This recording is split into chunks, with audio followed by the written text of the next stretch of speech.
ಎಲ್ಲ ಕರ್ನಾಟಕ ಜನತೆಗೂ ನಮಸ್ಕಾರ ರೀ. ಮತ್ತು ಈ ವಿಡಿಯೋಗೆ ಎಲ್ರಿಗೂ ಸ್ವಾಗತ. ನೋಡ್ರಿ, ನಾವು ಕೋಳಿ ಮರಿಗಿಟ್ಟಿದ್ವಿ. 3 ಕೋಳಿ ಮರಿಗಿಟ್ಟಿದ್ವಿ. 3 ಕೋಳಿಯಾಗ ಈಗ 1 ಕೋಳಿ ಮರಿ ಮಾಡಿಸೈತಿ. ಸಾಮಾನ್ಯವಾಗಿ ಮರಿಗಿಟ್ಟಿ ಮ್ಯಾಗ 21 ದಿನಕ್ಕೆ ಕೋಳಿ ಮರಿ ಮಾಡಿಸ್ತಾವ್ರಿ. ಇದು ನೋಡ್ರಿ ಆ ಪಿಳಿ ತಾಯಿ. ನಾಳೆ ನನಗೆ ಮರಿ ಆಗಿರ್ತಾವ್ರಿ ಪಿಳಿ.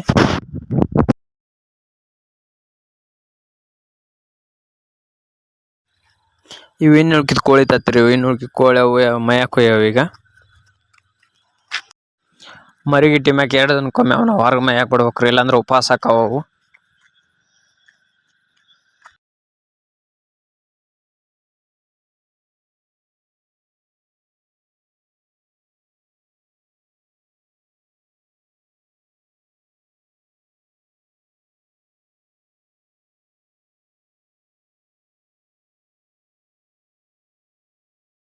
ಇದು ಮಾರನೇ ದಿನದ ವಿಡಿಯೋ ಇರೋದು. ಎಲ್ಲ ತತ್ತಿ ಮರಿಯಾಗಿದ್ವು.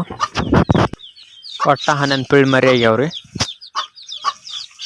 ಆಯ್ತು ರೀ, ಈ ವಿಡಿಯೋನ ಇಲ್ಲಿಗೆ ಎಂಡ್ ಮಾಡ್ತೀನಿ. ಈ ವಿಡಿಯೋ ನಿಮ್ಗೆ ಇಷ್ಟ ಆಯ್ತಂದ್ರೆ ಲೈಕ್ ಮಾಡಿರಿ, ಸಬ್ಸ್ಕ್ರೈಬ್ ಮಾಡಿರಿ ಅಷ್ಟೇ.